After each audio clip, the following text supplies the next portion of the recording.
C'est le grand jour pour Nazanin. Elle emménage dans son nouvel appartement. Elle s'est occupée elle-même des cartons. Elle attend tout le reste d'une minute à l'autre. Je dois recevoir mes meubles aujourd'hui et normalement ils ne devraient pas tarder. Bonjour. Bonjour. Enchantée, Nazanin. Merci beaucoup. Donc on va commencer à prendre des éléments et puis on va les monter à l'étage. C'est parti. Très bien, merci. 3 déménageurs rien que pour elle, qui vont porter, déballer, monter une dizaine de meubles en un temps record. Ça, idem, dans le coin là-bas. Ok. Alors, là, s'il vous plaît, dans la chambre, merci. Là, je les découvre, oui, complètement. Donc voilà, moi, je suis très contente. Pour l'instant, je n'ai pas de mauvaise surprise, donc c'est en bon état. Ces meubles ne lui appartiennent pas, elle les a tous loués. La jeune femme a signé pour un contrat de travail d'1 an. Comme elle ne sait pas ce qu'elle fera après, elle a opté pour ce service de location de mobilier d'intérieur. Je suis une fille, je suis pas très douée, donc du coup, je suis contente parce que je sais qu'ils vont s'en occuper et que voilà, j'aurai mon appartement d'ici, je pense, 2-3 heures qui sera complètement meublé. Tout se fait via le site internet. Nazanin a sélectionné les meubles qui lui faisaient envie un par un, parmi plus de 500 proposés. J'ai tout choisi, donc comme on va choisir ces meubles chez Ikea ou autre, mais au moins j'ai pas à les trimballer d'un déménagement à l'autre. Et en plus de ça, si dans 1 an j'ai envie de changer de mobilier, je peux. Voilà, au bout d'un moment, on est un peu lassé, on a envie de changer, on a envie d'aménager différemment, donc ça c'est assez pratique, moi je trouve.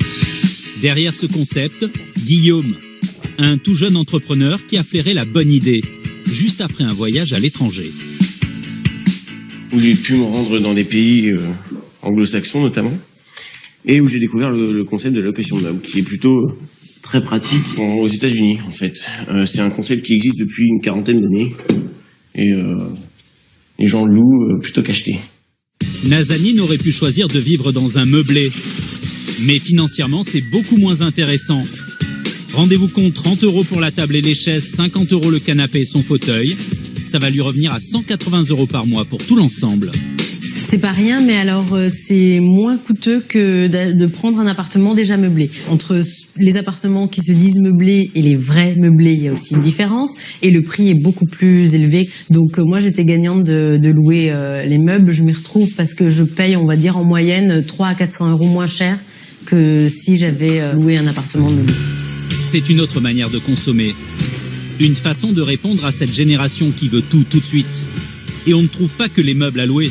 Désormais, même le matériel dernier cri, le NEC plus ultra, est devenu accessible à n'importe qui. Johan travaille dans une petite entreprise d'informatique. Un bon salaire, mais pas de quoi faire des folies. Depuis 1 an, il ne vit plus chez papa-maman. Côté équipement de la maison, il s'est lâché frigo Star Wars, machine à laver spéciale famille alors qu'il est célibataire, et dans son salon, un écran plat taille XXL. Sans la location, Johan n'aurait jamais pu s'offrir tout ce confort. Ça m'a permis d'avoir ce genre de modèle qui est inaccessible en termes de prix à l'achat. C'est-à-dire que... Le téléviseur, il y a 1 an, donc coûtait plus de 3 000 €. L'home cinéma, il y en avait pour plus de 1 500 €, donc quand même l'ensemble, ça fait 4 500 €. C'est une somme importante, et avec la location, ça me permet d'accéder à ce matériel. Il loue tous ses appareils, 180 € par mois. À la fin du contrat, dans 1 an et demi, il aura donc déboursé plus de 3 000 €. Mais cet équipement ne lui appartiendra jamais.